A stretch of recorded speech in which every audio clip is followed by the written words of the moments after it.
എല്ലാവർക്കും നമസ്കാരം. ഞാൻ ശ്രീപ്രസാദം. ഇന്ന് നമ്മൾ വന്നിരിക്കുന്നത് വളരെയധികം പ്രകൃതി സുന്ദരമായിട്ടുള്ള ഒരു ഗ്രാമത്തിലാണ്. കനകപ്പെട്ടി ഗ്രാമം.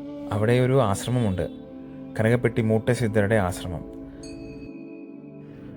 ആശ്രമത്തിലേക്ക് കയറി വരുമ്പോൾ നമ്മൾ ആദ്യം കാണുന്നത് അദ്ദേഹം താമസിച്ചിരുന്ന വീട്, അതിനോട് ചേർന്ന ഒരു മരം, അദ്ദേഹം സമയങ്ങൾ ചിലവഴിക്കാൻ ഉപയോഗിച്ചിട്ടുള്ള ആ ഒരു ഏരിയ, ആൾ ഉപയോഗിച്ചിട്ടുള്ള വണ്ടി.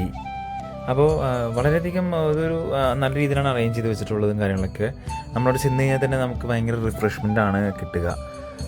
നമ്മളവിടെ കുറച്ച് നേരം നിൽക്കുക, എന്തെങ്കിലും മെഡിറ്റേഷൻ ചെയ്യണമെങ്കിൽ ചെയ്യാം. അവിടെ നിരവധി ഈ പച്ച തുണികൾ കെട്ടിവെച്ചിരിക്കുന്നത് കാണാം. എന്ന് പറയുന്നത് നമ്മുടെ ആഗ്രഹ സഫലീകരണത്തിന് വേണ്ടിയിട്ടാണ് അത് കെട്ടിവെക്കുന്നത്. പിന്നെ വിവാഹമാകാത്തവർ താലിച്ചരട് കെട്ടിവെക്കുന്നു. പഴനിയിൽ വരുന്നവർ തീർച്ചയായിട്ടും ഇവിടെ വരാൻ ശ്രമിക്കുക. പഴനിയിൽ നിന്നും വെറും 10 കിലോമീറ്റർ മാത്രമേ മൂട്ടസിദ്ധർ ആശ്രമത്തിലേക്ക് ഉള്ളൂ.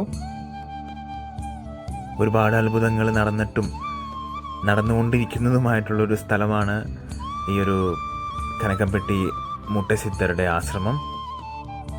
സമാധി സ്ഥലങ്ങൾ സന്ദർശിക്കുന്നത് 100 അമ്പലം തൊഴുന്നതിന് തുല്യമാണ് എന്നാണ് പറയപ്പെടുന്നത്.